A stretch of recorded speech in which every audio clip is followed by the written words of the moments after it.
Alors, bonjour, Thomas Daquin-Tabi, Koumavoc. Je suis contente de t'avoir avec nous pour un troisième épisode d'Autour du traducteur. On avait besoin d'approfondir certaines choses. Euh, et puis, aujourd'hui, on va confronter, Thomas, nos deux approches pour d'entrée de jeu. Parce que toi, tu pars nos deux approches pour ceux et celles qui nous connaissent, qui me connaissent pas ou qui me découvrent. J'ai fait un doctorat avec l'approche j'ai utilisé l'approche neuropsychologique. Et c'est pour ça que l'approche de Thomas m'intéresse tellement parce que à l'époque où je l'ai fait, on remonte dans les années 90, et Thomas va le confirmer, la sémantique était et est toujours la parente pauvre en traduction. Alors, quand j'ai fait l'analyse de mes données, j'avais pas d'approche sémantique assez solide pour analyser les protocoles. Je travaillais sur des interprètes en simultané. Et j'avais les protocoles, mais j'avais pas d'approche. Alors, je me suis tournée vers la psychologie cognitive et le côté neurologique aussi, comment ça se passe dans le cerveau. Et quand j'ai vu le livre de Thomas, ben là, c'est venu me chercher comme c'est venu chercher beaucoup de gens parmi nous parce qu'on voit que l'intérêt est là. Moi, mais on n'a pas tous, ça vient pas nous chercher tous de la même façon. Alors moi, c'est venu me chercher parce que je me suis dit, mon Dieu, mais ça ressemble à ce que j'ai fait, mais c'est pas la même chose. Et finalement, Thomas et moi, on s'est rendu compte que nos théories se complétaient mutuellement. Alors, Thomas, je vais te laisser expliquer la traduction idéale ou la traduction inférentielle. Premièrement, on va faire un petit peu de terminologie dans ta est-ce que c'est des synonymes, traduction idéale et traduction inférentielle? Oui, merci. Bonjour Sylvie et bonjour à tous à tous les participants à l'émission. Merci pour pour le temps que vous consacrez à nous suivre. La traduction inférentielle et la traduction idéale, vous demandez si les deux se combinent. C'est ça la question? Je crois Non, bien. non, là, je reviens à ton approche.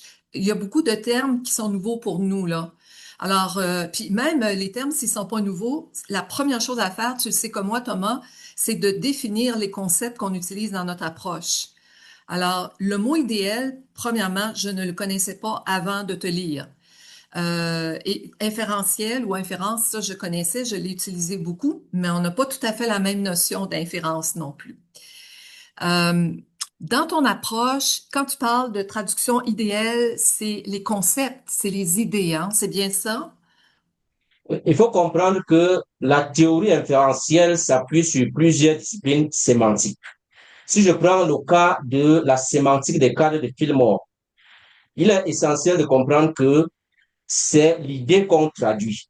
C'est ça qu'il faut retenir. En termes simples, quand je parle de traduction idéale, ça veut dire que c'est l'idée qu'on traduit, ce ne sont pas les mots.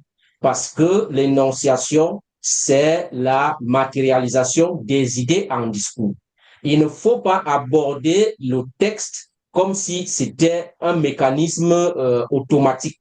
Il faut inscrire le texte dans la pratique sociale où ce texte provient, d'où ce texte provient, et comprendre que lorsqu'on fait l'analyse du discours, on s'intéresse, on s'appuie sur la structure énonciative, c'est-à-dire sur la surface énonciative, pour déduire le message. Et le message qu'on déduit, c'est l'idée parce que l'énonciation, c'est la conversion des idées en discours. Parce que dans l'esprit humain, le langage, si on s'appuie sur les travaux de Damouret et Édouard Pichon, le langage est le fruit de la pensée. Et la pensée, la seule manière d'extérioriser la pensée, c'est à travers le langage. Alors, le langage ou le discours, c'est la matérialisation de la pensée. C'est ça qu'il faut retenir. Ce qui fait que lorsqu'un traducteur aborde un texte, il ne doit pas se limiter à la structure, il doit demander ce que le texte veut dire. Voilà pourquoi je parle de traduction idéale. Et pour arriver à la traduction idéale, il faut passer par l'inférence. Et pour passer par l'inférence, il faut s'appuyer sur des disciplines sémantiques comme la sémantique des cadres de Fillmore, pour ne citer que cet exemple. Et moi, je rajouterais dans mon approche celle de Kinch et Van Dyck, qui est en psychologie cognitive, 1978. Et puis, c'est repris, c'est la grammaire de cas de Fillmore qui a été un petit peu plus élaborée en psychologie cognitive. Alors, on trouve dans ces deux approches-là qu'on évoque, toi et moi, là, c'est là qu'on se recoupe. On travaille qu'avec des concepts, pas de grammaire, juste des concepts et le lien entre les concepts, qui peut être le prédicat ou l'objet ou l'instrument ou l'agent. La grammaire n'est pas là encore. Non, c'est pas comme ça qu'il faut comprendre ça. Il faut, pour mieux comprendre la sémantique des cadres, il faut un peu rentrer dans la genèse des travaux de Fillmore. En 1968, Fillmore produit un premier article intitulé A Suggestion for English Preposition. Et cet article va lui permettre de produire un autre article un peu plus long intitulé The Case for Case. Dans cet article, Fillmore se présente comme, il se présente comme un interprétativiste des structures profondes. Pourquoi? Parce que Fillmore s'est rendu compte que le générativisme de Chomsky avait des limites. Parce que Chomsky a voulu circonscrire le langage dans un cadre purement formel en faisant abstraction de l'extra-linguistique. Alors, Fillmore introduit The Case for Case pour démontrer que l'interprétation sémantique de la grammaire nécessite qu'on introduise un nouvel ordre de concepts qu'il appelle les cas de structure profonde. Voilà pourquoi il va élaborer, il va proposer des cas comme l'agentif, l'instrumental, le datif, le partitif. Alors, plus tard, il va se rendre compte que ces cas-là ne peuvent pas marcher parce qu'on ne peut pas les universaliser. Ça veut dire que lorsqu'on prend par exemple le cas agentif, l'agentif, c'est quoi? C'est le cas de l'agent. L'agent, c'est l'instigateur de l'action. Ça veut dire que si nous disons, par exemple, Jean a ouvert la porte, Jean est agent parce que c'est lui qui est l'instigateur de l'action. Mais si nous disons, la clé a ouvert la porte, en ce moment-là, on ne peut pas généraliser et dire que la clé est encore agent. La clé devient à ce moment-là le cas instrumental. Alors, Fillmore va Exactement. se rendre compte que on ne peut pas universaliser ces cas sur le plan empirique, ces cas-là ne marchent pas. Voilà pourquoi il va écrire quelques problèmes posés à la grammaire casuelle, c'est-à-dire some problem for case grammar. Et cet article est la porte d'entrée à la sémantique des cadres, où Fillmore va montrer que lorsqu'on parle de sémantique des cadres, en fait, c'est le verbe qui active les cadres. Et il active ces cadres de manière contextuelle, ce qui signifie que ce soit les rôles sémantiques, que ce soit les cas qui sont élaborés, tout ceci est contextuel. Mais ce qu'il faut retenir en gros de la grammaire de la théorie de Fillmore, c'est que la grammaire, Fillmore a en quelque sorte déplacé l'objectif, c'est-à-dire l'objet de l'analyse grammaticale, en montrant que on ne peut pas analyser la grammaire en se basant sur des notions classiques comme le sujet, l'objet et le complément. Il faut analyser la grammaire en tenant compte des cas de structure profonde. C'est pourquoi il parle de sémantique de sémantique de la syntaxe et il se positionne comme un interprétativiste des structures profondes. C'est ça qu'il faut comprendre. Ce qui fait que la grammaire, on ne peut pas dire que la grammaire, que nous ne sommes pas conceptuels, parce que vous ne pouvez pas étudier la grammaire en faisant abstraction de l'extra-linguistique comme a voulu le démontrer Chomsky. Là, on reste dans l'innéisme et dans le mentalisme, ce qui ne favorise pas de décoder le sens. Le sens, c'est une donnée qui s'appuie sur plusieurs paramètres. Donc, la structure grammaticale qu'on a devant soi n'est que le résultat, n'est qu'un moyen d'interprétation du sens. Il faut tenir compte d'autres paramètres extra-linguistiques. On dirait, je reviendrai là, sur l'énéiste. En fait, Chomsky, ce qu'il avait comme vision, en fait, il disait que le bébé, quand il naît, a déjà une structure linguistique dans la tête, mais qui va s'activer différemment, j'imagine, selon la culture dans laquelle le bébé naît, là. Mais il y a quelque chose qui est inné. C'était ça là, que moi j'avais compris de Chomsky, là. Et c'est sûr que lui, il s'appuyait plus sur la structure aussi, la structure de la phrase, là. En fait, Chomsky, l'approche de Chomsky est syntaxocentrique, c'est-à-dire qu'elle est fixée sur la syntaxe. Quand je parle d'inéisme, Chomsky démontre que le bébé, lorsque l'être humain naît, il a déjà un cerveau paramétré pour recevoir le langage. Mais C'est ça. Chomsky semble oublier un détail, c'est que, et c'est ce que les théoriciens comme François Rastier lui reprochent, c'est que Chomsky a voulu emprisonner l'étude de la syntaxe sur le plan purement formel en faisant abstraction des échanges sociaux, c'est-à-dire du discours en situation. Voilà pourquoi Fillmore va introduire la sémantique des cas. Parce que, comme je l'ai dit, Fillmore s'est aperçu que la grammaire des cas n'était pas suffisante parce que les cas étaient contextualisés et dépendaient du matériel lexical récurrent, c'est-à-dire que du contexte de l'environnement textuel. Alors, Fillmore va développer la sémantique des cadres en s'appuyant en faisant un tour du côté de l'extra-linguistique. C'est-à-dire, Fillmore associe et l'extra-linguistique et l'intra-linguistique. Or, dans l'approche de Chomsky, Chomsky se focalise uniquement sur l'intra-linguistique, c'est-à-dire sur la syntaxe, en estimant que voilà le sens n'est pas obligatoire. Ce qui nous intéresse, ce sont les structures. Voilà pourquoi Fillmore va révolutionner cette façon de croire en introduisant la sémantique des cadres, qui est une sémantique basée sur les concepts et les idées. Donc, on ne peut pas étudier la grammaire uniquement sur le plan formel. Et c'est ça le problème qu'on a. Parce que lorsque vous regardez les travaux de Cafford, Cafford a fait une analyse formelle axée sur le distributionnalisme. Or, on sait que le distributionnalisme de Bloomfield, au départ, était purement formel. Il faisait abstraction de l'extra-linguistique.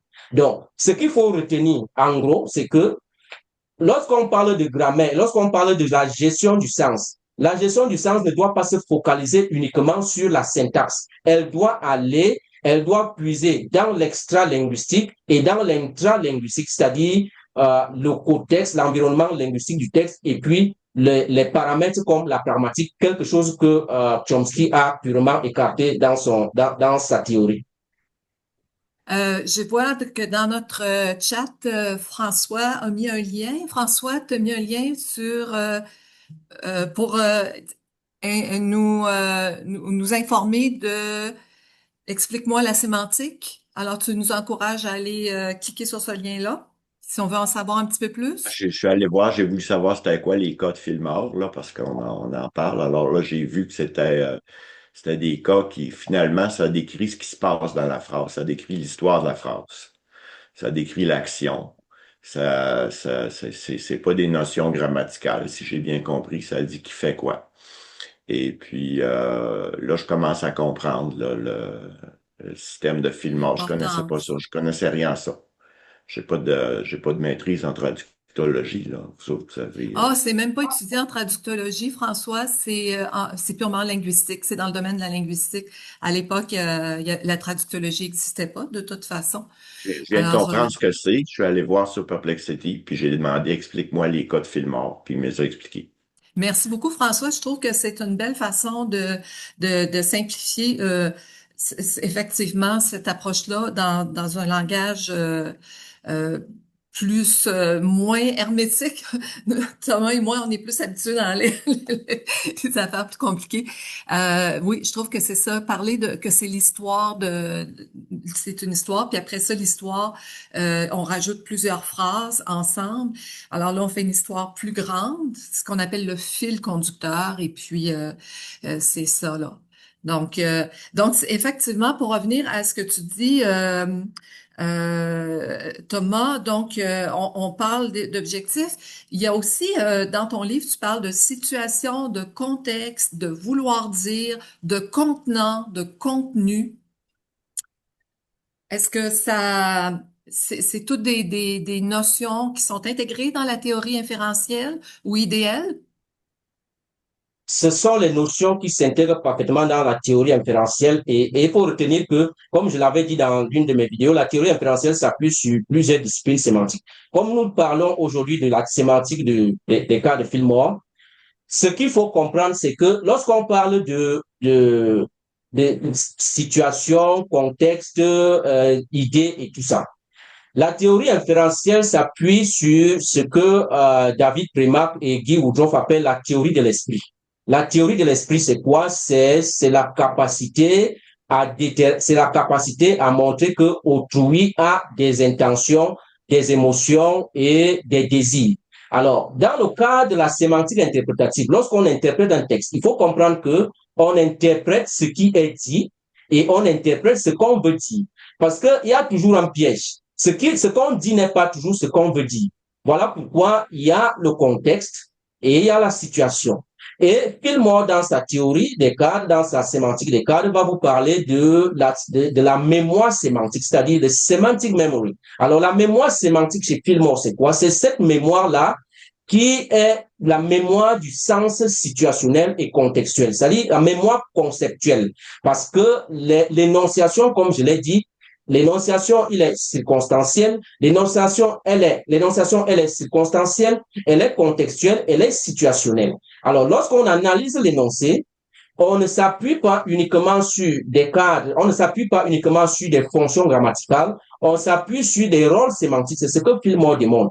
Voilà pourquoi il faut comprendre que dans la théorie inférentielle, nous allons nous appuyer sur la structure que nous avons et vérifier si cette structure est en osmose avec la structure profonde du point de vue, pas du point de vue de Chomsky, mais du point de vue de Fillmore. C'est-à-dire que qui fait quoi et pourquoi.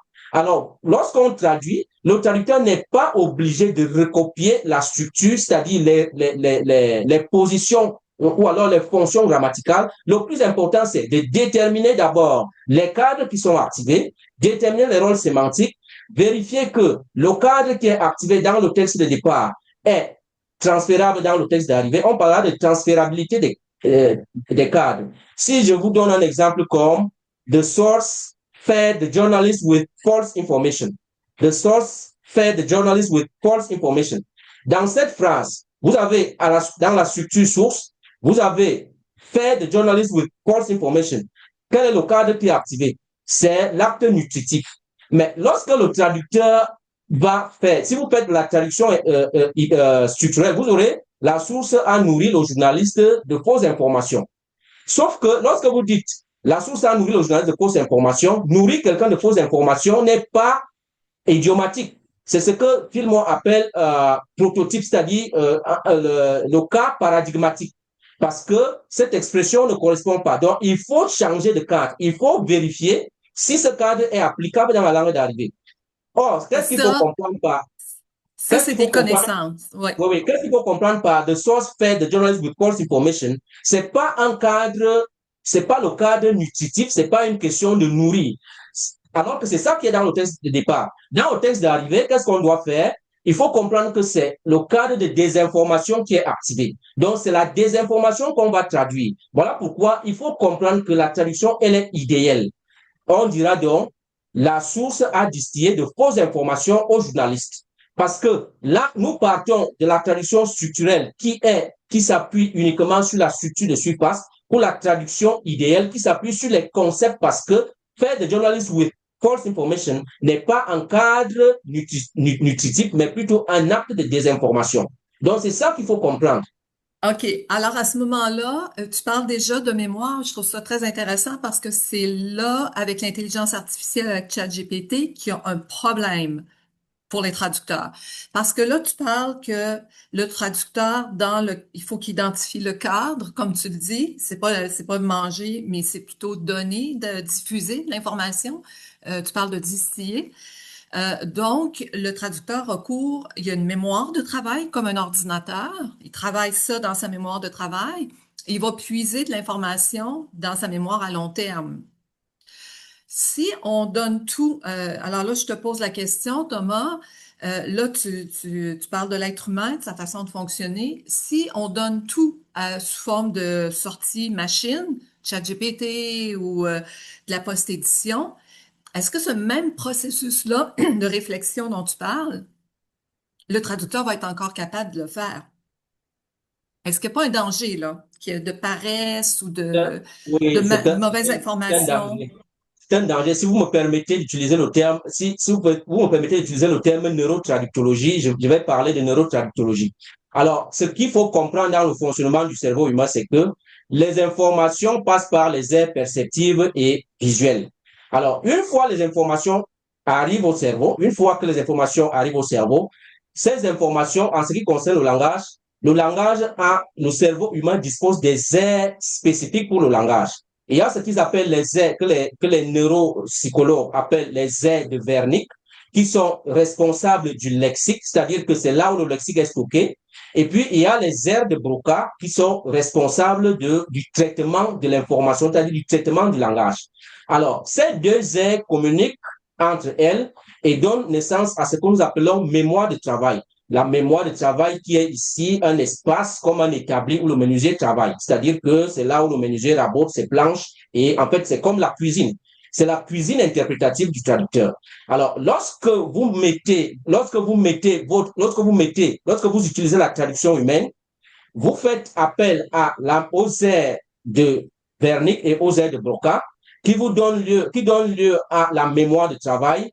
Et cette mémoire de travail, c'est là où a lieu l'inférence parce que vous traitez l'information et il faut comprendre qu'il y a une différence entre interprétation et inférence. L'interprétation, c'est l'assignation des significations aux unités linguistiques, alors que l'inférence, c'est le choix d'une signification attribuée à une structure linguistique. Alors, dans votre là, excuse-moi Thomas, là, juste pour pas qu'on perde trop notre monde, là, le traducteur va chercher beaucoup d'informations dans sa mémoire à long terme.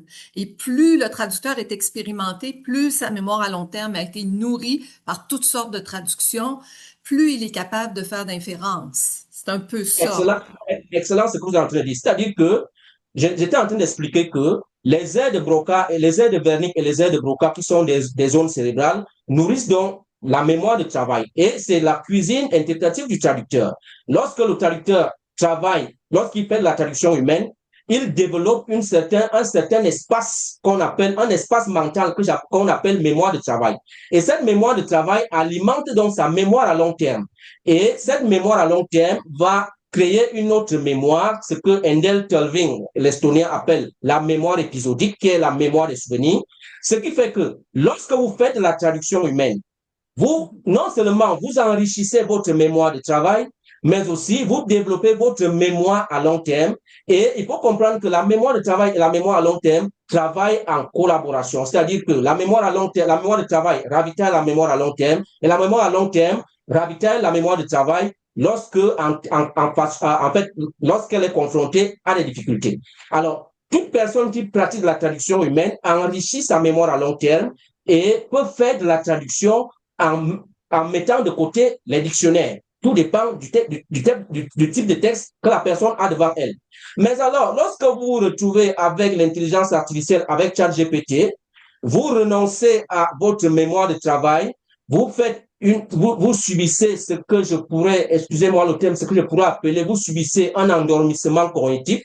Et votre seule mémoire de travail maintenant, ce sont les sorties machines qui vous exposent au biais d'amorçage et d'ancrage. Ça veut dire que vous avez renoncé à la réflexion, vous avez renoncé à votre cuisine interprétative pour vous fier à l'intelligence artificielle et c'est le résultat que nous avons aujourd'hui parce que lorsque vous voyez que les clients font de plus en plus confiance à l'intelligence artificielle, c'est que les clients s'aperçoivent que lorsqu'ils vous donnent le travail, il y a certains traducteurs qui vous remettent la post-édition telle qu'elle a été produite par la machine et le client se retrouve en train de se poser la question, mais qu'est-ce que j'ai donc fait? Je n'aurais pas dû payer ce traducteur parce que moi, j'ai eu l'occasion de travailler sur des post-éditions où le traducteur vous valide une post-édition qui n'est pas acceptable. Ça veut dire que il est en quelque sorte en train de subir l'endormissement cognitif, alors qu'en réalité, il devrait manifester une certaine flexibilité cognitive.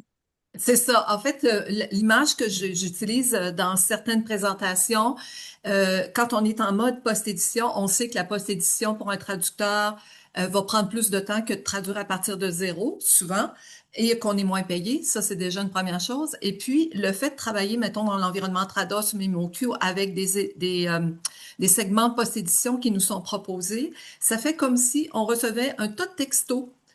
Or, on sait que la première chose qu'on doit faire, c'est mettre notre téléphone de côté puis pas de le fermer pendant qu'on traduit. Mais là, on reçoit un texto, un texto, un texto. Je compare. Alors là, ça nous, justement, notre réflexion n'a pas le temps de s'installer non plus. Et puis, c'est vraiment très mauvais, à mon avis. Moi aussi, je suis d'accord avec toi, de travailler de cette façon-là avec la post-édition et l'intelligence artificielle. Oui, comme je disais, lorsque vous faites de la post-édition, lorsque vous travaillez beaucoup avec l'intelligence artificielle a tendance à vous appauvrir. C'est pourquoi vous allez vous rendre compte que celui qui travaille avec l'intelligence artificielle, si on lui prive de cette intelligence, il ne pourra pas traduire. Et c'est ça le problème. Le traducteur devrait développer sa mémoire de travail et sa mémoire à long terme. Tant que ce travail n'est pas fait, vous allez vous fier aux sorties machines qui vont vous endormir sur le plan cognitif et vous tuer ce qu'on appelle la flexibilité cognitive. La flexibilité cognitive, c'est quoi? C'est cette capacité à s'adapter, à passer d'une activité à une autre. En ce qui concerne les langues, par exemple, c'est la capacité à gérer plusieurs langues au même moment. C'est-à-dire que quand je suis dans la langue A, il y a un nombre de règles et un nombre de structures que je dois connaître. Quand je pars dans la langue B, je dois également connaître ça. Donc, lorsque vous faites de la traduction humaine, vous développez la flexibilité cognitive et vous êtes capable de bien traduire. Mais lorsque vous faites de la traduction, que ce soit la post-édition ou bien lorsque vous appuyez sur l'intelligence artificielle pour traduire, vous êtes en train d'endormir votre intelligence et ça ne vous aide pas parce que vous êtes soumis au biais d'amorçage et au biais d'ancrage et cela ne développe pas le volet humain de la traduction. Effectivement. Donc, c'est un danger qui nous guette et qui nous est imposé par la façon dont souvent les cabinets ou les bureaux de traduction nous donnent le travail, ils nous imposent cette façon-là de travailler. Donc, il y a ça. Je voulais revenir aussi à la situation parce que toi, tu parles beaucoup là, de mettre en contexte, de savoir dans quel contexte situationnel la traduction se fait pour pouvoir comprendre. Moi, je parlais dans ma thèse, j'utilisais ce qui s'appelle le modèle situationnel, et c'est qu'on construit aussi une situation pendant qu'on traduit. On voit l'histoire au fur et à mesure qu'on avance dans notre traduction.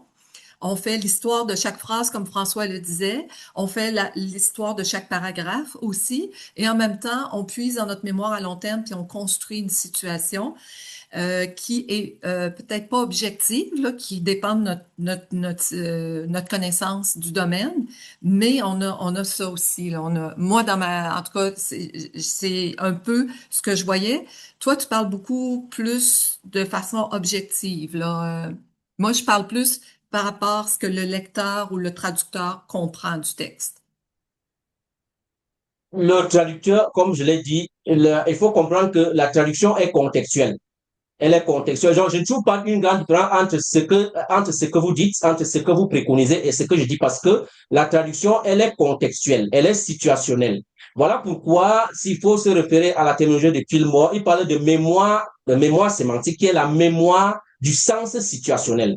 Il faut comprendre que le sens est situationnel.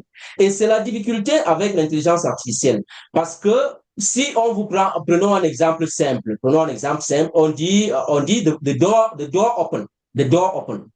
Bon, si vous soumettez cette phrase à ChatGPT, elle va vous dire la porte s'est ouverte. Mais tout dépend du contexte. Parce que the door open peut bien signifier que quelqu'un a ouvert la porte ou alors la porte, on a forcé la porte. Quand on parle de cambriolage, c'est comme vous dites par exemple, he can't breathe. He can't breathe. On va vous sortir l'intelligence artificielle va vous traduire par il ne peut pas respirer. Mais est-ce qu'on a demandé dans quelle situation on a dit he can't breathe? Si c'est qu'il est asthmatique, ça veut dire qu'il est asthmatique. Si c'est que c'est dans un sport de combat, on va dire il est à bout de souffle. Essoufflé. Si c'est que c'est une victime politique, on va dire il est muselé, c'est un opposant qui est muselé. Donc, là, votre modèle situationnel s'intègre parfaitement à la théorie inférentielle parce que la théorie inférentielle démontre que la situation, démontre d'abord que l'énonciation, elle est contextuelle et la traduction qui découle de l'énonciation est contextuelle et situationnelle. Ce n'est pas un modèle de langage comme l'IA vous propose, vous traduit sur la base de sa science statistique. Ce n'est pas ça. C'est qu'il faut que l'humain s'asseye et interprète selon la situation. Voilà pourquoi Fillmore parle de mémoire situation, de mémoire sémantique qui est la mémoire du sens en situation. Et comme je l'ai dit, plus vous travaillez, plus vous développez votre mémoire de travail, plus vous développez la flexibilité cognitive, mais plus vous vous soumettez à l'intelligence artificielle, plus vous avez les chances qu'elle érode, c'est-à-dire qu'elle appauvrisse votre mémoire de travail et vous restez ancré dans les biais d'amorçage et d'ancrage, et ce qui produit des traditions structurelles qui sont parfois inacceptables. Alors, conséquence qu'on voit dans d'autres domaines, est-ce que le traducteur qui va travailler toujours en post-édition va créer une dépendance à l'égard de la post-édition, il sera plus capable de réfléchir, un peu comme on voit dans d'autres domaines où les gens sont dépendants de leur téléphone cellulaire. Est-ce que ça pourrait amener jusque-là? Tout dépend du traducteur qui travaille avec la post-édition. Si c'est un traducteur expérimenté qui fait de la post-édition et qui fait aussi des traductions humaines, ce traducteur va s'en sortir. Mais si vous soumettez les étudiants à la post-édition, à l'intelligence artificielle, vous êtes déjà sûr que vous êtes en train de tuer la discipline parce que une fois que ces étudiants n'auront pas accès à l'intelligence artificielle, ils ne pourront jamais traduire parce que ils auront toujours, ils se fient aux sorties machines et ils ne peuvent pas traduire. Voilà pourquoi tout dépend du traducteur. Et c'est le moment que nous devons interpeller les tradopédagogues pour qu'ils comprennent que même si on ne peut pas cacher l'intelligence artificielle aux étudiants, il ne faut pas soumettre les étudiants à l'intelligence artificielle. Il ne faut pas apprendre aux étudiants à traduire avec l'intelligence artificielle ou alors à gérer les sorties machines. Parce que lorsque vous gérez les sorties machines, lorsque vous soumettez lorsque vous montrez, vous donnez la post-édition aux étudiants, c'est de la révision que vous faites. Or, Jean Darbenet, dans son article La traduction raisonnée, je rappelle ici que la traduction raisonnée que Jean Darbenet avait écrit, l'article qu'il avait écrit en 1969 sur la traduction raisonnée, c'est sur cet article que s'est appuyé Jean Delisle pour produire sa traduction raisonnée en hommage à Jean Darbenet. Alors, qu'est-ce que Jean Darbenet dit? Jean Darbenet estime que, en fait, la bonne traduction est celle-là qui rend le sens de la langue de départ par les moyens de la langue d'arrivée. Or, beaucoup de traducteurs sont encore soumis à la tyrannie de la forme. Pourquoi? Vous voyez que Jean Darbenet, à ce moment-là, il n'y avait pas encore trop ChatGPT. Mais Jean Darbenet constatait déjà que les gens étaient soumis à la forme, c'est-à-dire aux structures. Mais avec l'intelligence artificielle, lorsque vous soumettez encore les gens à la traduction automatique, vous multipliez les effets d'amorçage et d'ancrage et vous êtes sûr que vous ne formez pas les traducteurs, mais vous formez en fait, c'est un élargissement de l'intelligence artificielle qui ne va pas servir les humains lorsque cette intelligence artificielle ne sera pas à la disposition de ces humains. Donc, on a vu le côté sombre, on vient de voir le côté sombre de l'intelligence artificielle pour les traducteurs. On vient de le présenter de façon assez élaborée. Est-ce qu'il n'y a pas un côté lumineux de l'intelligence artificielle? Parce que on sait que les traducteurs peuvent pas tous savoir toute la terminologie, avoir toutes les connaissances du monde entier. Donc, est-ce que l'intelligence artificielle nous aide dans cette perspective-là? L'intelligence artificielle, pour être plus clair avec vous, l'intelligence artificielle aide les traducteurs expérimentés.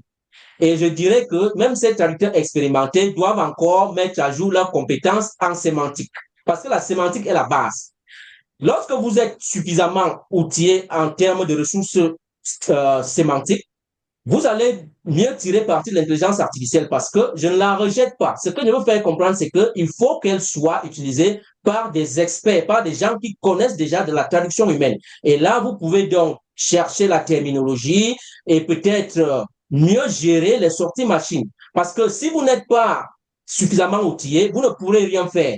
Donc, l'intelligence artificielle n'est pas un danger pour un traducteur expérimenté, à condition que ce traducteur ne renonce pas à sa mémoire sémantique, à condition que ce traducteur comprenne que sache utiliser l'intelligence artificielle. Ça veut dire que vous pouvez demander à ChatGPT de vous chercher un verbe expressif Vous pouvez demander à ChatGPT de vous expliquer un concept juridique. Vous pouvez demander à ChatGPT de vous reformuler une phrase que vous avez déjà faite. Donc, c'est ça qu'il faut comprendre. Mais lorsque vous n'avez même pas les ressources, ou bien on vous a exposé au départ, on vous a montré que ChatGPT était votre dernier recours, vous ne pourrez rien faire parce que 0 fois 0 égale 0, mais 2 fois 1 égale 2, 2 fois 3 égale 6. C'est ça qu'il faut comprendre. C'est ça. Donc, ce qui est important, c'est d'entrée de jeu à l'université, de amener les étudiants à développer leurs compétences en traduction. Mais hier, je parlais avec Donald Barabé, je l'ai rencontré, puis j'avais la même discussion qu'on a un peu toi et moi là. Et puis lui, il dit que de toute façon, les étudiants quand ils sortent du bac, ils ne sont pas fonctionnels. C'est un peu comme dans toutes les bacs, que ça soit en droit, les bacs, nous, ce que vous appelez les licences, là, le programme. Donc, il faut que les bureaux de traduction, les cabinets de traduction prennent en charge les nouveaux arrivants sur le marché de la traduction. Et il déplore, Monsieur Barabé, qu'on est un des domaines où les cabinets, les bureaux font le moins attention à la relève. À la différence du domaine du droit, où les finissants, les diplômés, les gens fraîchement diplômés sont pris en charge par les cabinets d'avocats et on leur fait attention. C'est la même chose en comptabilité. Mais nous, on ne fait pas beaucoup attention à nous. Alors, moi-même, dans ma carrière qui est assez longue, j'ai remarqué que ça prenait à peu près 3 ans à pas un diplôme, non, un diplômé avant de devenir autonome. 3 ans avec de l'encadrement, là. Et c'est très rare, là, que les cabinets voulaient faire ça. Et après ça, là, le traducteur devenait ce que je calcule expérimenté. Pourquoi ça prend 3 ans? Ben, c'est tout à l'heure, tu as parlé de l'aire de Wernicke, l'aire de Broca, la mémoire de travail qui doit se constituer, qui doit se brancher avec la mémoire à long terme. Ben, ça prend toutes ces connexions nerveuses-là, ça se fait pas en un mois, là. Ça prend 3 ans avec beaucoup de rétroaction de professionnels de la traduction.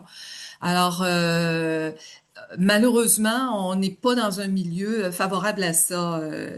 Ça fait que ça, c'est ça. Puis les cabinets ont tendance justement à donner de la post-édition pour pas avoir à former mettre trop de temps dans la formation des traducteurs. Non, il ne revient pas au cabinet de former les traducteurs. Les cabinets devraient donner. Oui, non, là, je t'arrête. Non, pas la base. Mais une fois qu'ils ont leurs 3 ans de bac ou de licence, ils sont pas capables de partir là, comme ça. Là, ils sont pas autonomes. Parce qu'il y a trop de choses à voir, il y a tous les domaines de spécialisation et tout ça. Quand tu arrives dans un cabinet, souvent les cabinets ont des gros clients dont les textes appartiennent à différents domaines de spécialisation. Ils veulent rentabiliser ça. Alors, ça prend du temps, là. Donc, il faut que le cabinet forme aussi sur ses outils parce que le cabinet, souvent, va concevoir ses propres outils, soit qu'il achète des outils comme MemoQ, Trados. Ça, l'université peut s'en occuper, les sensibiliser. Mais j'ai travaillé, entre autres, chez Lionbridge. Ben, ils avaient Trados, ils avaient MemoQ, mais ils avaient leur propre système à eux, là. Alors, j'ai travaillé chez Oxo, j'ai travaillé chez Coop Edgar. Chacun avait son système informatique. Donc, c'est au cabinet qui conçoit son propre système informatique de former le traducteur. Et puis ça se fait pas en un mois, là. C'est ça aussi la difficulté. Non, la difficulté, je ne pense pas qu'il y a difficulté. Peut-être sur le plan logistique. Peut-être vous êtes en train de signaler que les nouveaux arrivants ne savent pas encore, ne sont pas encore en mesure d'utiliser les outils informatiques, les outils C'est d'aide à la ça. traduction. Oui. Exactement. Oui. Non, là-bas, là n'est pas un problème parce que on peut apprendre à utiliser ces outils, mais il faut d'abord que la base soit bien faite. Le problème, il n'y a pas de relation entre les outils et le niveau. Le problème que nous soulevons, c'est celui du niveau. Et il faut avoir un bon niveau. Et vous avez souligné un aspect là important qui est la spécialisation. La spécialisation n'a pas de problème. on se spécialise en développant sa mémoire de travail. Ça veut dire que c'est le client, et là, il y va de la responsabilité du client. C'est le client qui vous donne les textes. En fonction des textes que le client vous donne, vous devenez spécialiste de ces textes-là. Ça veut dire que si vous traduisez beaucoup plus pour les pharmacies, vous devenez comme un pharmacien et vous vous familiarisez à cette terminologie-là. Donc, on n'a pas forcément besoin de former les traducteurs par rapport à la spécialisation. On peut quand même les initier à l'usage des outils informatiques, mais la base, c'est qu'il faut que ces traducteurs soient bien formés. Et c'est là où nous interpellons une fois de plus les écoles de traduction et nous déconseillons la traduction automatique dans les écoles de traduction. OK, donc si je comprends bien, ton propos, c'est que la base, si le traducteur est bien formé à l'université, les étapes subséquentes après l'obtention de son diplôme vont se passer beaucoup mieux. C'est ça là, que Oui, tu es en train de dire. OK, je comprends. effectivement, effectivement. Si vous êtes bien formé, En vous pouvez traduction, là, on parle en spécialiser, oui, oui, oui. traduction. Mhm. Si vous êtes bien formé en traduction, parce que il faut comprendre que la traduction est une activité interdisciplinaire, mais elle est à la base linguistique. Voilà pourquoi lorsqu'on forme les traducteurs, il faut d'abord former les élèves par rapport au volet sémantique, parce que la traduction porte sur le sens. Lorsqu'on parle de message, c'est pourquoi je parle de traduction idéale contre traduction structurelle. Si les étudiants ne sont pas formés, ne sont pas suffisamment formés dans la traduction idéale, c'est-à-dire dans la formation de la construction et la récolte du sens, la formation a échoué.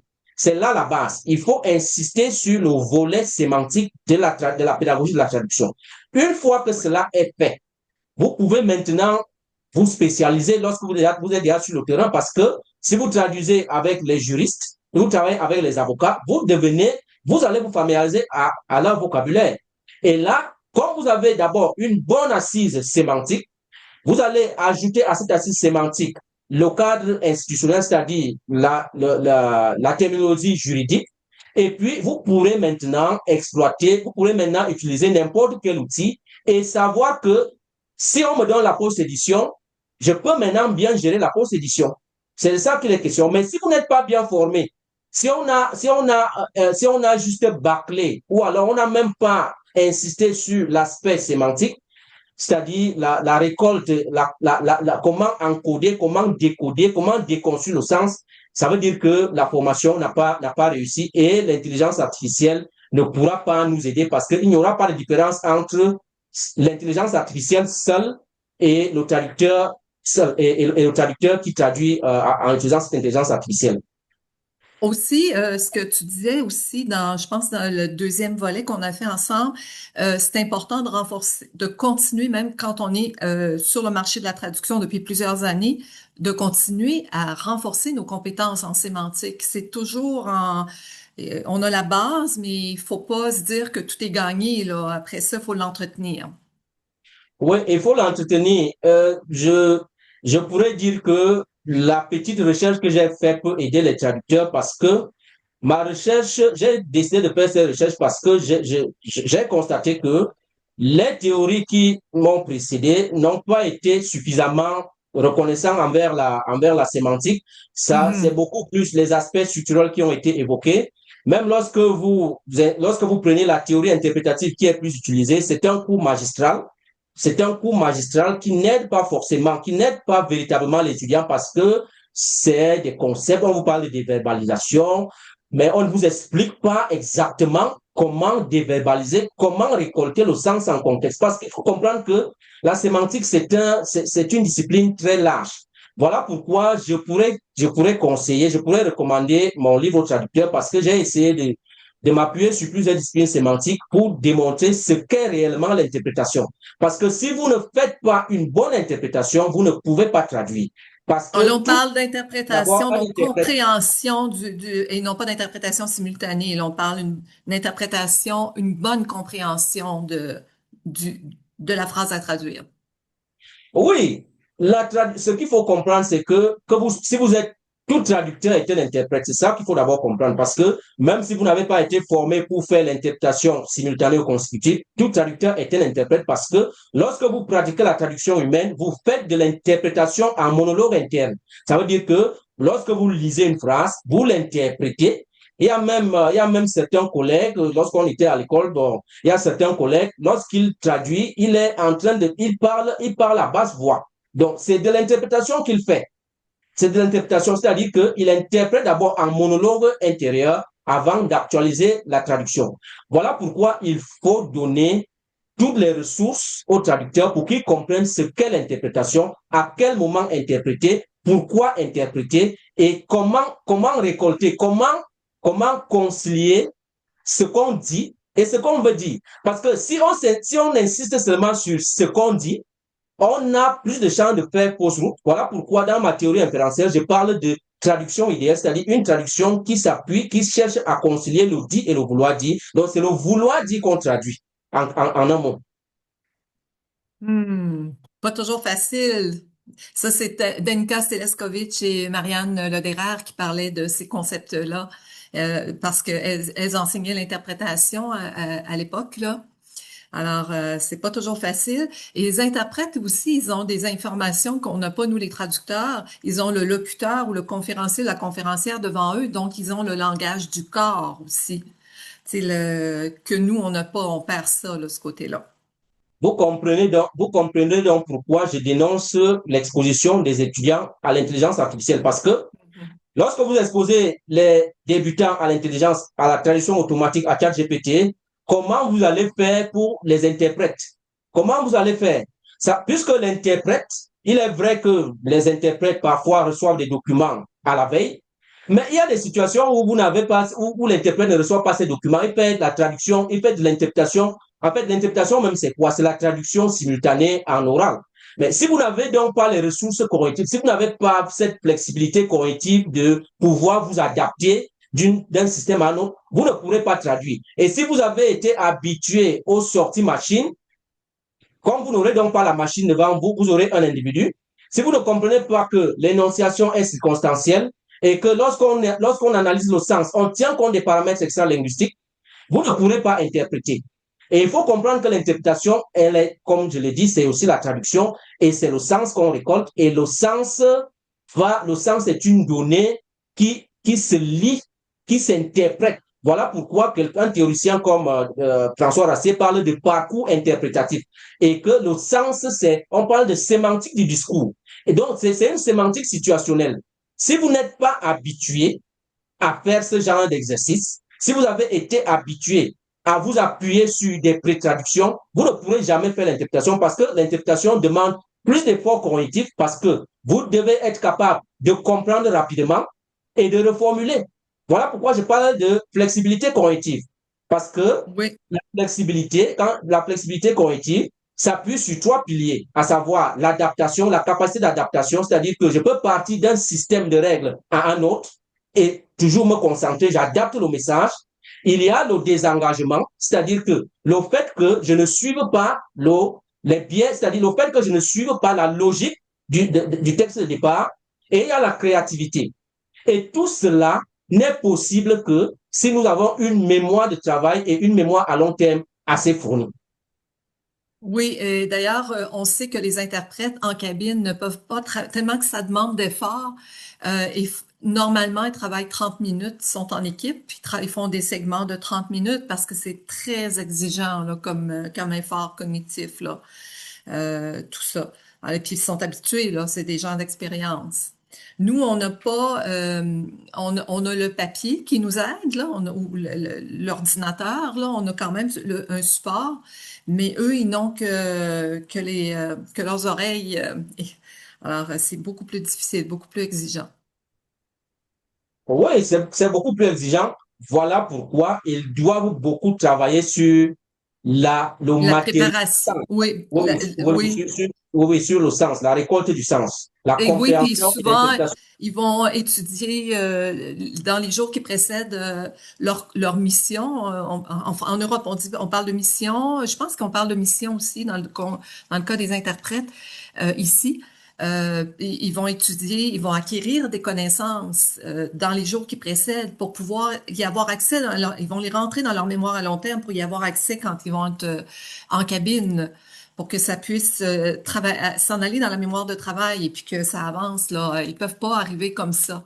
La seule chose que les interprètes font qui se ressemble beaucoup à ce qu'on fait nous les traducteurs, ils font de la traduction à vue, notamment dans le juridique. S'il y a un témoignage qui arrive à la dernière minute, eh bien, on va remettre à l'interprète le texte papier et on va lui demander de faire l'interprétation. C'est ce qui est le plus proche de ce que nous on fait les traducteurs là. Ouais, vous Mais comprenez donc pourquoi autant l'interprète doit beaucoup travailler ses compétences linguistiques, autant le traducteur devrait aussi apprendre à faire de la traduction humaine. Parce que si vous ne faites pas de la traduction humaine, vous ne pourrez pas vous en sortir. Vous voyez que l'interprète, certes, c'est difficile, la charge cognitive, elle est importante, mais c'est une question d'habitude.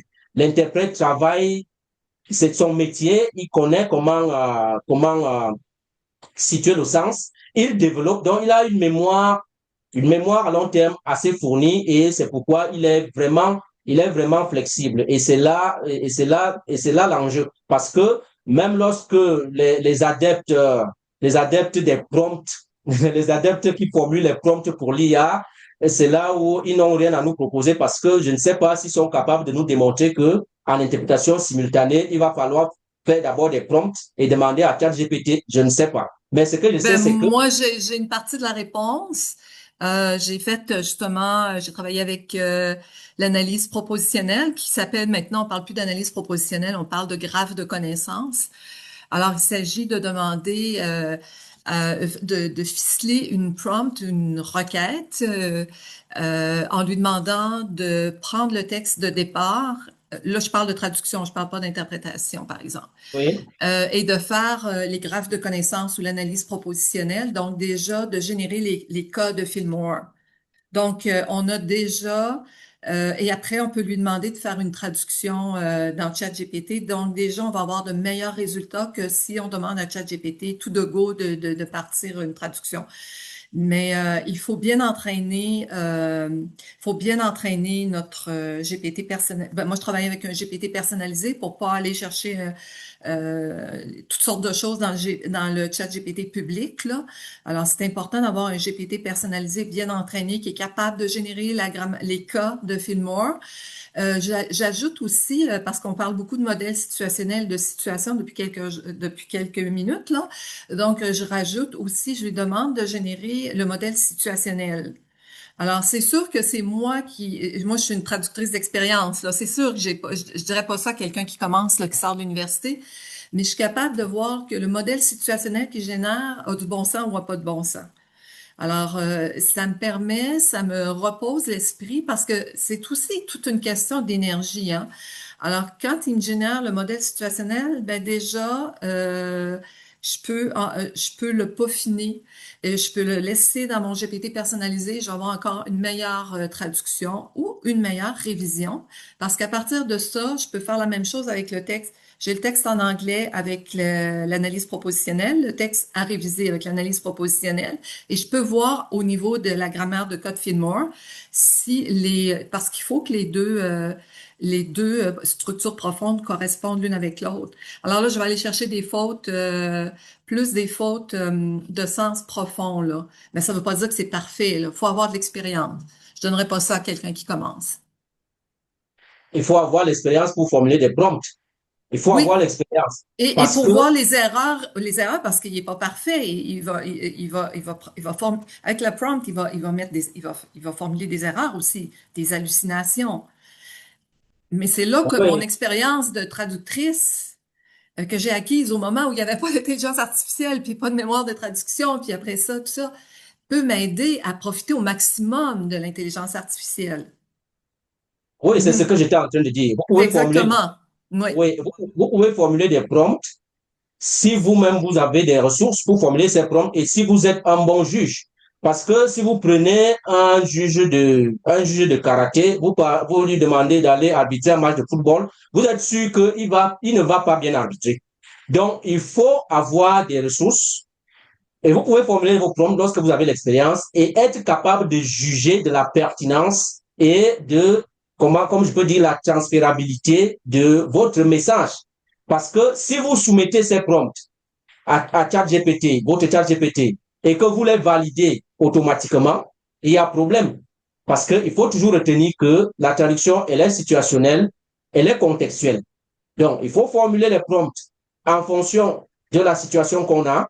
Et si on a des difficultés, parce qu'il y a un autre problème, c'est que l'intelligence artificielle, contrairement à ce que nous pensons, c'est un exercice chronophage, c'est-à-dire un exercice qui prend assez de temps lorsqu'il faut formuler des prompts. Parce que vous allez formuler des prompts et vous aurez trois versions. Exactement.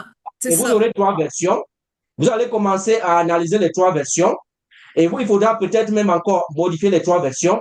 Mais est-ce que vous ne pouvez pas tout simplement demander à ChatGPT de vous expliquer un terme que vous ne comprenez pas, une expression que vous ne comprenez pas, et vous asseoir vous-même pour faire la traduction? Vous Et allez voir là, que je te dirais, Thomas, à mon avis, il y a pas eu d'études là-dessus. Est-ce qu'il y a vraiment un gain, dans certains cas, à élaborer des prompts? Est-ce que c'est pas plus rapide ou même aussi rapide? Parce que là, on parle aussi des dommages que ça cause au cerveau. Alors, est-ce que c'est pas mieux, même si c'est la même rapidité, là, l'être humain puis l'intelligence artificielle, ben c'est l'être humain qu'il faut favoriser parce que c'est lui qui est traducteur, traductrice. Parce que sinon, il devient dépendant de l'intelligence artificielle.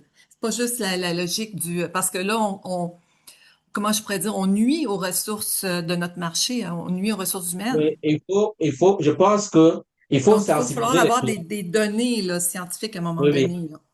Il faut d'abord sensibiliser les clients, leur faire comprendre que lorsque vous investissez dans la communication, vous voulez le résultat. Et c'est ma responsabilité qui est engagée. C'est vrai que nous cherchons le Aussi. travail, mais je ne vais pas bâcler le travail parce que vous n'allez pas donner, vous n'allez pas confier une tâche à un maçon et lui demander de travailler avec un sac de ciment là où il doit utiliser 3 sacs de ciment. Il va vous dire que ce n'est pas possible ou alors lui ne peut pas faire. Et je pense que le traducteur devrait se respecter et discipliner le client pour lui faire comprendre que votre tâche-là, même si j'utilise l'intelligence artificielle, il faut beaucoup de temps parce qu'il faut juger. Même si vous avez fait de la post-édition, même si vous m'avez soumis la post-édition à réviser, il faut beaucoup de temps parce que cette post-édition n'est pas fiable. Même si vous me demandez de travailler sur la base des prompts, il faut un dernier jugement et il faut du temps. Mais lorsque vous voulez faire tout dans la vitesse, dans la précipitation, c'est ma responsabilité qui est engagée. Et s'il y a échec, on va dire que c'est le traducteur qui a mal traduit. Donc, c'est vrai qu'il n'y a pas encore eu d'études là-dessus, mais je pense que tout dépend du contexte. Je suis un théoricien du contexte. Je pense que tout dépend du contexte. Si vous pensez que le texte est compliqué et qu'il faut s'appuyer sur des prompts, avec votre expérience, vous utilisez vos prompts et vous travaillez sur la base de ce que l'intelligence artificielle va vous donner, sans oublier que la traduction, elle est contextuelle et qu'il y a des données extra-linguistiques dont il faut tenir compte pour traiter le sens. C'est ça, effectivement. Et aussi, ce que je trouve intéressant avec les prompts ou encore l'intelligence artificielle, c'est d'aller chercher de l'information très, très récente.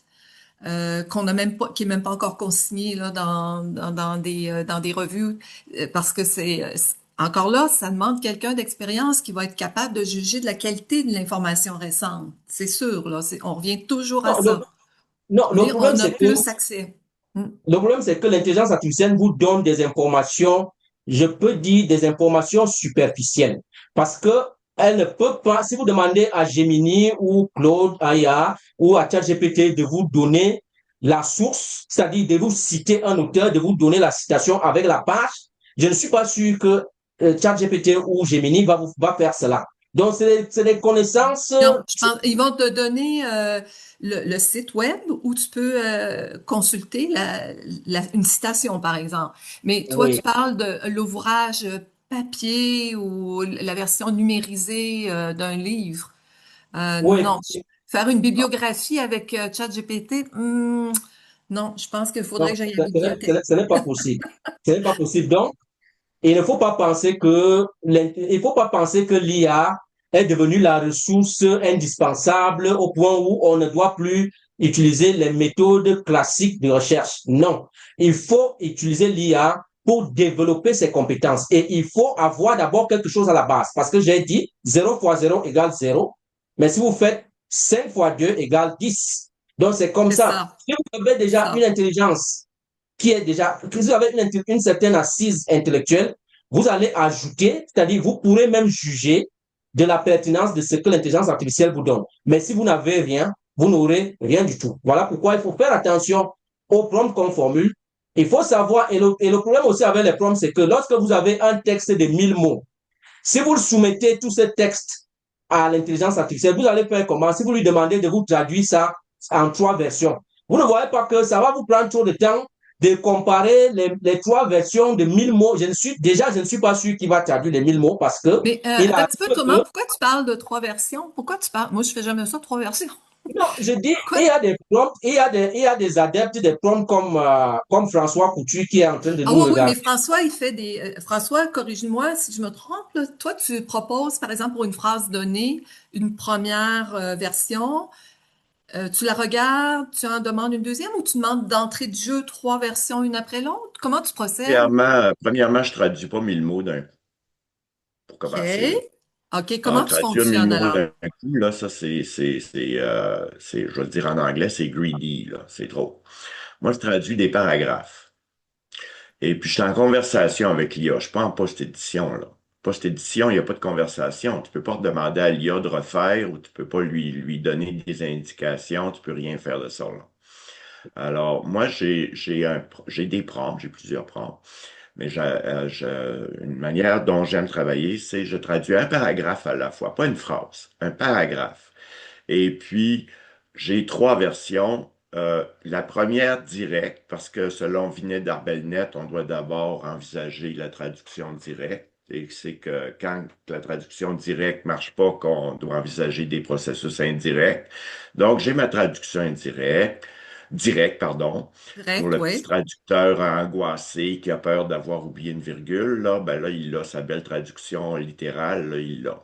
Puis ensuite, 2 autres versions, mieux digérées, plus fluides, plus idiomatiques. Puis là, j'ai une série de principes stylistiques que j'ai pas inventés, que j'ai Que toi, récoltés, que tu donnes à que ton je GPT donne en part. personnalisé. Alors, il me fait OK. 2 autres versions. Alors, j'ai tout de suite 3 versions. Et puis, on voit l'évolution je peux vous en envoyer sur le chat, là, vous allez voir à Oui, quoi ça mais si t'en ressemble. as, je Et pense que puis, tout tu le peux monde voir aimerait voir ça. l'évolution de la traduction. Souvent, la troisième version ou la deuxième sont les meilleures là, parce que euh, elles sont plus digérées. Alors, c'est ça. Mais là, Juste une question, François. Donc, tu y vas par, mettons qu'on prend l'exemple de Thomas 1000 mots dans lequel il y a 4 paragraphes. Tu commences par le premier paragraphe de cette façon-là. Et puis là, ton GPT garde en mémoire ce que tu as fait pour le premier paragraphe. Puis, et, il en tient compte pour le deuxième, là. Puis et en tient compte pour le le deuxième. Par troisième, il exemple, compte si les j'ai deux dit premiers. le gouverneur de la Banque du Canada, Tiff Maclean, a déclaré à la presse aujourd'hui que blablabla. Bla, bla, bla. Eh Mhm. bien, si dans le paragraphe suivant, on me dit en anglais Maclean, il va se souvenir que c'est un monsieur. Il va dire Monsieur Maclean. Ou il va même dire le gouverneur. Il va se souvenir que c'est le gouverneur. Il Alors, t'aura pas d'erreur de OK, parce que dans la je suis en post-édition conversation avec standard. une mémoire contextuelle. L'IA a 3 mémoires. On a dit que l'humain en avait 2, l'IA en a 3. Il y a la fenêtre de contexte, qui est la conversation en cours. Il y a sa mémoire d'entraînement, c'est-à-dire tout le corpus d'informations avec lequel on l'a entraîné. Puis troisièmement, il y a le RAG, le Retrieval, c'est une banque de documents vectorisés. Alors moi, j'ai mes mémoires de traduction sont toutes vectorisées, mes glossaires sont toutes vectorisés. Alors, il peut aussi aller consulter des informations. On pourrait ajouter, il y en a une quatrième, avec Perplexity, il peut même aller faire des recherches terminologiques. Alors, c'est ça, c'est pas de la post-édition, là. De la Non, post-édition, non, c'est non, non. de la Mais chenoute. au point de vue François, excuse-moi, je t'arrête parce que là, le temps file. Est-ce que tu trouves que tu as un gain, là, tu as un gain, ça c'est sûr, point de vue qualité. Est-ce qu'au point de vue temps, parce que le temps, c'est de l'argent hein, dans notre domaine, est-ce que tu trouves que ça te Et en permet d'aller plus qualité et en vite, quantité. aussi vite, t'es moins fatigué? C'est quoi les avantages pour toi, être humain, C'est là? moins fatigant, ça va plus vite, puis ça fait un meilleur travail. Donc, Parce tu fais que plus d'argent. 25 principes stylistiques, là, il n'y a pas un humain qui est capable d'appliquer 25 principes stylistiques en même temps. Non. En principe, là, il faudrait que tu relises ton texte 25 fois pour seulement surveiller un principe à la fois, là. C'est très lourd. Le cerveau humain a des limites. Mhm. Ben On oui, doit c'est tout pas faire pour rien avec comme 13 watts d'énergie. On a 13 watts d'énergie à dépenser, puis on économise notre énergie. C'est pour ça qu'en créativité, on est souvent bloqué, parce qu'on va à la réponse la plus évidente. En traduction, c'est la traduction littérale. Puis une fois qu'on a fait notre petit brouillon, qui est un peu littéral, là, on est très attaché parce qu'on a mis des heures là-dedans, là. Alors là, on est très attaché. On veut pas changer plus qu'un mot ou un synonyme ou un truc.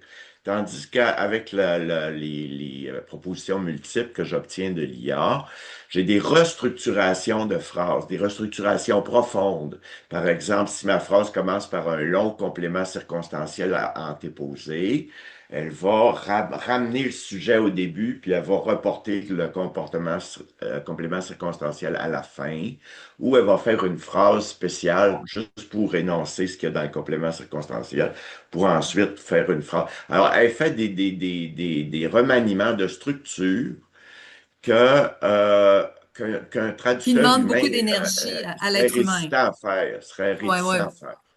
Puis l'autre grosse difficulté qu'on a du passage de l'anglais au français, je ne sais pas si tu traduis essentiellement de l'anglais vers le français, j'imagine, François. Alors, c'est les fameuses tournures passives qui sont légion en anglais et le français préfère une tournure active. Alors là, Ça, c'est encore... Non, il y a beaucoup de tournures passives en français aussi. Là, les Ah oui, affirmations générales, là, les blanket statements à propos des langues, on dit oh, l'anglais est mauvais, le français est bon, l'anglais est concret, le français est... Moi, je crois pas à ces choses-là. Euh, euh, mais les structures passives, l'IA va m'en proposer des formes actives, va les restructurer. Pas parfaitement, mais c'est là que c'est là que j'entre en scène. Alors, j'ai donné mes principes stylistiques à l'IA, puis je pourrais même lui donner le contexte.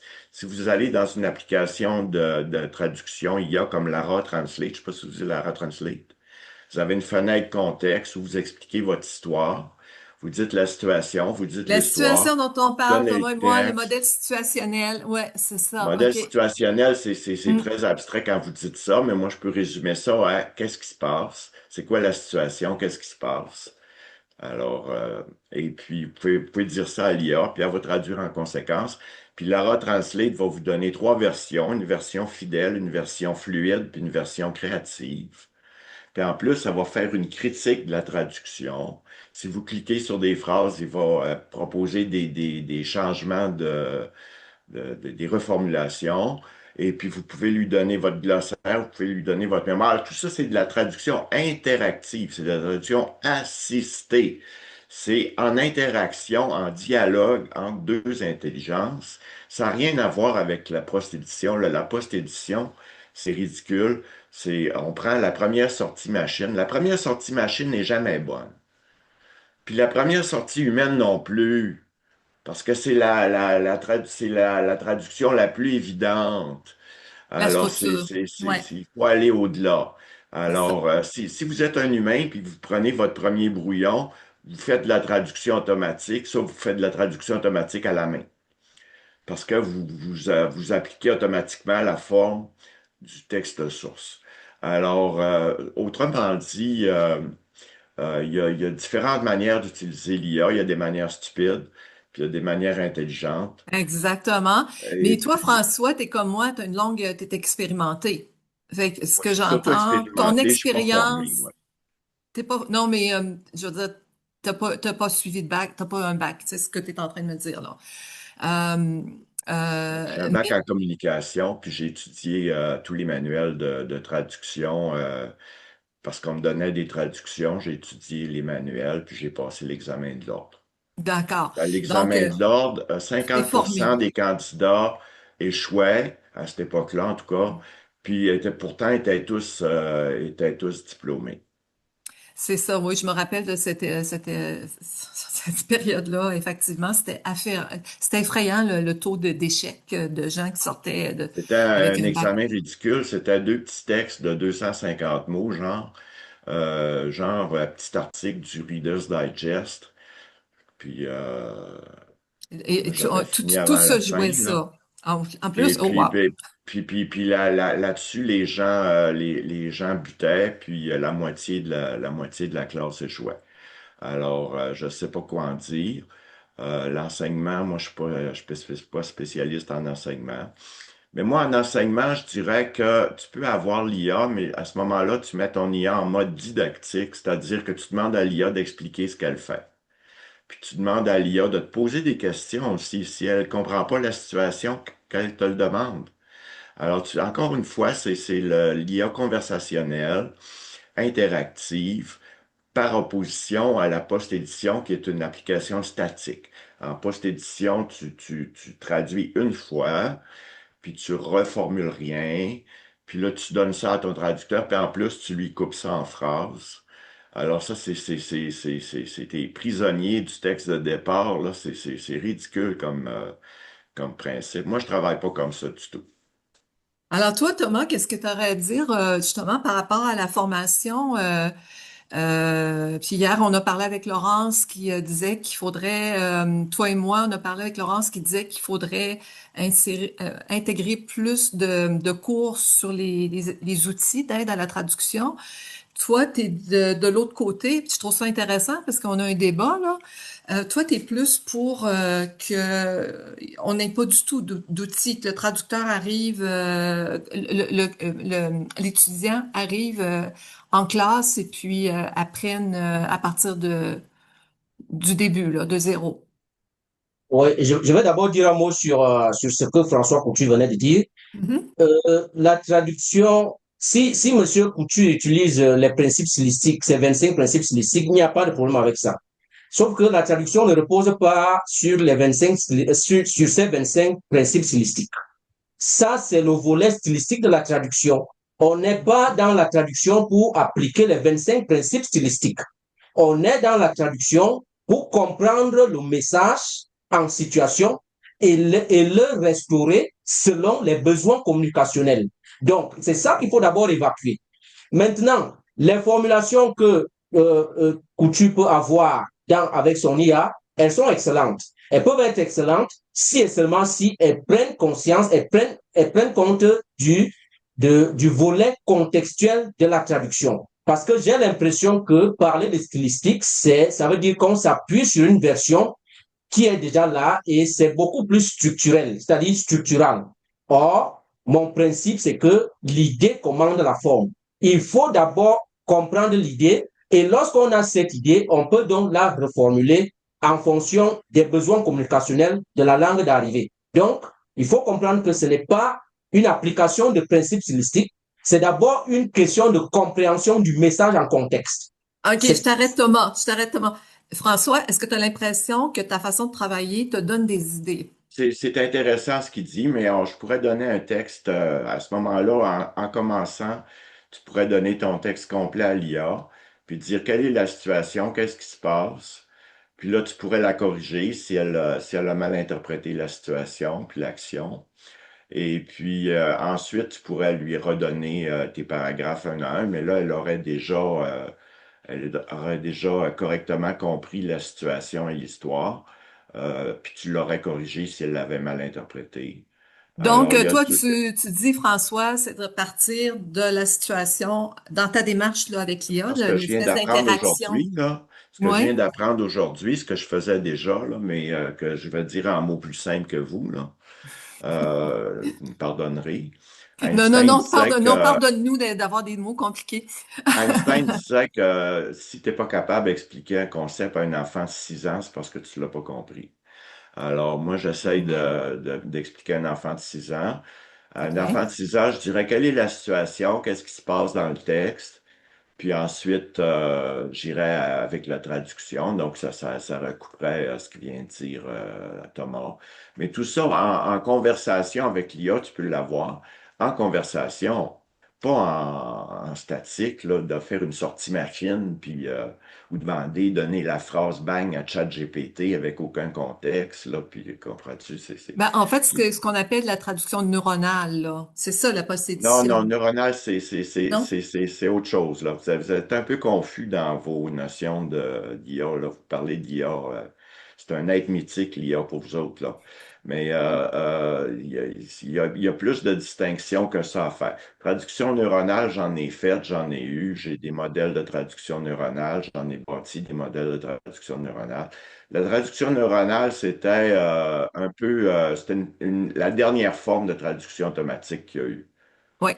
C'était une traduction qui rapprochait des mots qui se rapprochaient des autres, là. Puis c'était déjà impressionnant, on était époustouflés. Mais c'est dépassé maintenant, là. Hmm. C'était J'avais au- statistique, effectivement, là. ouais. C'était les. DeepL faisait de la traduction neuronale, puis là, aujourd'hui, on ne sait plus trop ce qu'ils font, là. Mais c'était de la traduction neuronale originellement. Traduite, c'était. Neuronal, oui, avec Simon McDuff. J'ai travaillé beaucoup avec Simon McDuff, là. Malheureusement, il a disparu. Oh, François. Alors, pour répondre, pour revenir, je disais que François, il fait un excellent travail parce qu'il est un expérimenté, il peut s'en sortir. Mais il faudrait comprendre que la traduction n'est pas basée sur l'application de ces principes stylistiques.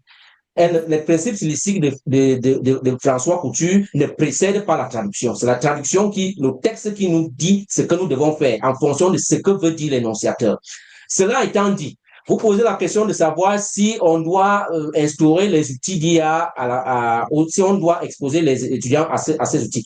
Ma réponse a toujours été claire, c'est qu'il ne faut pas exposer les étudiants à la traduction automatique. Il faut leur parler d'outils d'intelligence artificielle lorsqu'ils sont en fin de formation. Parce qu'il faut d'abord qu'ils apprennent à traduire. Même s'ils partent le faire en cachette, même s'ils partent faire la traduction automatique en cachette, il faut d'abord les sensibiliser pour qu'ils fassent la traduction humaine. Et peut-être à la fin de la formation, maintenant les initier aux outils d'intelligence artificielle et leur montrer que vous pouvez exploiter ces outils de telle ou de telle manière, mais vous ne devez pas les utiliser comme outils d'aide, comme outils de traduction, parce que ces outils-là ne sont pas à 100% fiables. Ouais, alors donc, toi, tu es plus d'avis qu'il faudrait faire ça. Nous, le bac ou la licence dure 3 ans. Donc, si on regarde ça concrètement, ça voudrait dire durant la dernière année de bac. C'est ça? Oui, oui, oui, c'est durant on peut faire ça à la fin de la formation, commencer Mhm. donc à les initier aux outils de traduction, Par aux outils contre, de traduction. nous, le stage est obligatoire depuis 2025. Je parlais avec Monsieur Barabé hier justement de ça. On était, semble-t-il, le dernier ordre professionnel où il n'y avait pas de stage obligatoire. Toutes les autres ordres, on a, je sais plus combien de dizaines d'ordres professionnels au Québec, mais on était les derniers, là. Et que là, c'est obligatoire. Donc, quand on parle de stage, ben, automatiquement, les étudiants vont être exposés à l'intelligence artificielle, à des outils d'aide à la traduction en milieu de travail. Donc, aussi, ça pourrait se faire à ce moment-là, durant le stage. Non, ça peut aussi se faire pendant le stage. Ça peut aussi se faire pendant le stage, si et seulement si, comme je l'ai dit au départ, on les a initiés à la traduction humaine. Mm, Il exactement. faut insister sur ce volet-là, la traduction humaine. C'est bien, bien correct. Puis, on termine, un élément qu'on n'a pas abordé, c'était Lincoln qui nous nuit. Tu avais parlé de ça, Thomas, que Lincoln, étant donné qu'il ne vérifie pas ceux qui s'affichent traducteurs sur LinkedIn s'ils ont vraiment les compétences. Ben, il y a toutes sortes de gens qui se présentent comme des traducteurs et qui coupent les prix, etc., etc. Donc, toi, tu préconisais que LinkedIn resserre les critères pour Oui, protéger c'est pas notre seulement profession. LinkedIn. C'est pas seulement LinkedIn. Toutes les plateformes de traduction professionnelle comme Proscom, comme Translator Café, Oui. Translator LinkedIn, ils devraient réglementer leur accès. C'est-à-dire que pour créer un profil LinkedIn ou sur Translator Café ou Proscom, vous devez être capable de soumettre peut-être votre attestation, votre diplôme de traducteur. Cela va un peu filtrer, ça va un peu assainir le domaine parce que l'industrie de traduction freelance est polluée par certains individus qui n'ont pas cette compétence de traduire, qui travaillent avec ChatGPT et qui acceptent de travailler à 1 centime. Et Oui, cela, oui, oui. oui, ça nuit un peu à la profession. Donc, il faudrait que les plateformes réglementent un peu l'accès à leur accès. Par contre, des gens comme François qui a pas fait d'études en traduction, mais qui a une expérience extraordinaire, il faudrait qu'il y ait aussi un mécanisme pour permettre à des gens comme François, qui ont développé une expertise, un savoir-faire en traduction, de le faire valoir sur ces plateformes-là, pour pas être pénalisé, pour pas empêcher des gens comme Oui, François de travailler. oui, on peut demander une attestation, peut-être Mhm. une lettre de recommandation, ou Oui, de alors, clients qui Je suis ou membre satisfait de ou des une l'ordre choses comme depuis ça. attestation. 30 ans. Je suis membre de Oui. l'ordre depuis 30 ans, puis je suis rentré avec des recommandations de clients, puis j'ai passé l'examen. J'ai C'est ça. lu tous les manuels, probablement que j'ai plus lu que la plupart Que la plupart des étudiants, oui. Alors, écoute, là. Et puis, je traduis depuis le secondaire 2. J'ai commencé à traduire dans mes cours de latin. C'est là que j'ai appris à traduire. Mon professeur s'appelait Jean Delisle, mais c'est pas le même. C'est pas le même? Et OK. puis, en tout cas, ça a l'air à marcher. Mon affaire, ou en tout cas, je me suis pas fait Ben, pogner j'en doute encore. même pas. C'est J'ai pour une ça qu'on veut clientèle pas. directe très, très fidèle. J'ai des clients depuis 30 ans, depuis 20 ans, depuis 15 ans. Et puis, c'est ça. Alors, ça, c'est ma Mais pratique. Mais c'était le maintenant, même j'ai problème. pas toutes les théories. Mais là, Non, c'est aujourd'hui, j'ai ça. appris des choses. Là. J'ai appris de la théorie. Mais je vais simplifier la situation, là. Ce que j'ai retenu, c'est quelle est la situation puis qu'est-ce qui se passe. C'est ça qui est important. C'était le but Quelle est de la l'épisode situation, quelle est d'aujourd'hui. l'histoire. Puis quand on parle d'histoire, on parle de sujet. On a un personnage, le sujet. On a une action. Alors, le sujet est très important dans ma stylistique. Le sujet doit apparaître tôt dans la phrase. Le sujet doit être l'auteur de l'action. Le sujet doit être, si possible, une personne, un être animé comme un organisme ou un objet concret ou Ah, on a perdu François, ça a gelé, l'image a gelé. Il va nous Oh, oui, revenir.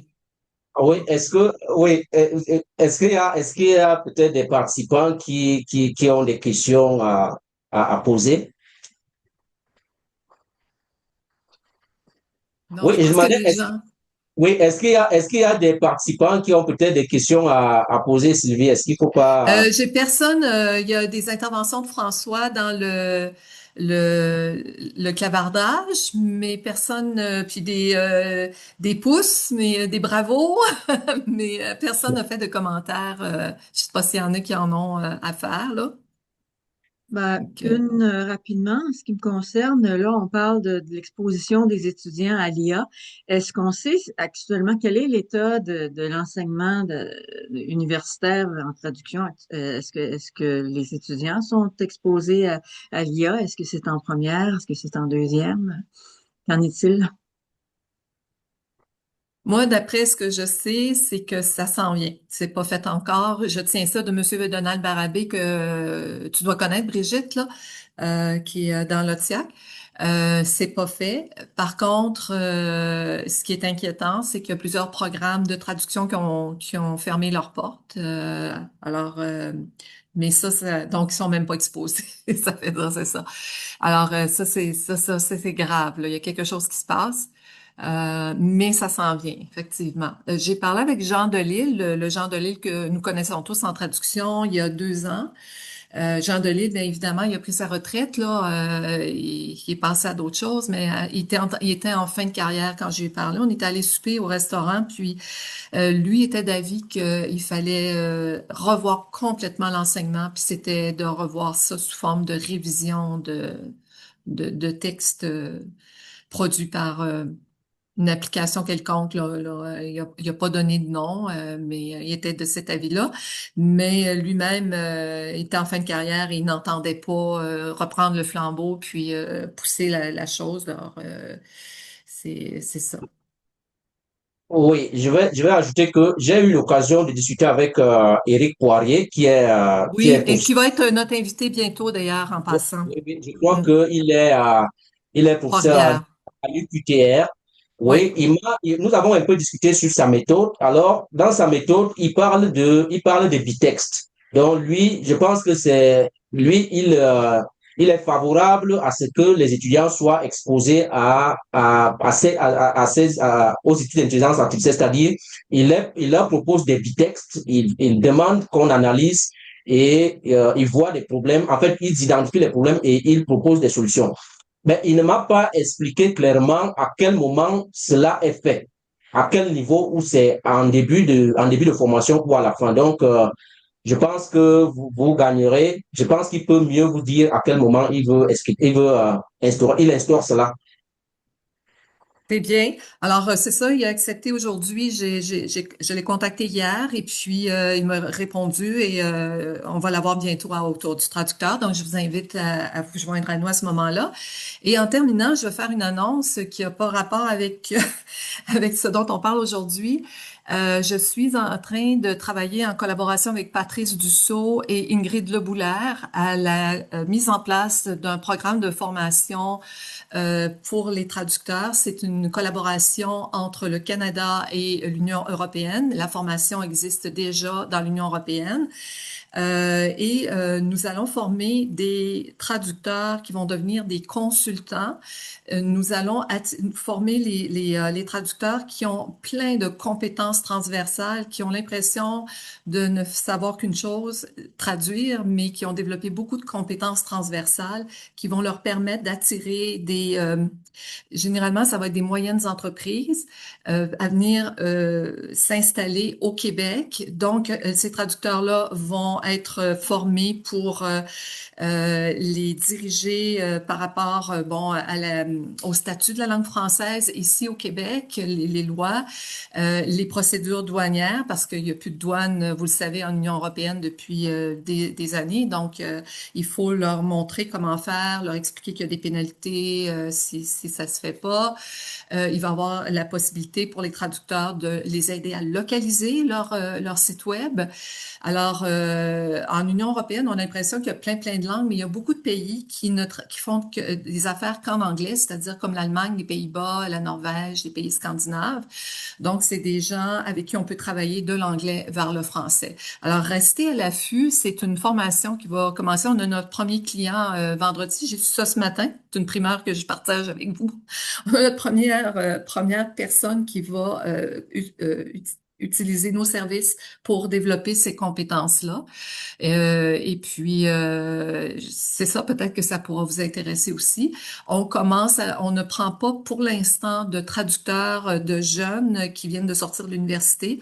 Je crois on va prendre des candidats qui ont à peu près au minimum 5 à 6 ans d'expérience et plus pour commencer. Je vous invite à suivre ça. Ben, merci beaucoup, Thomas, et merci à tout le monde d'avoir été là.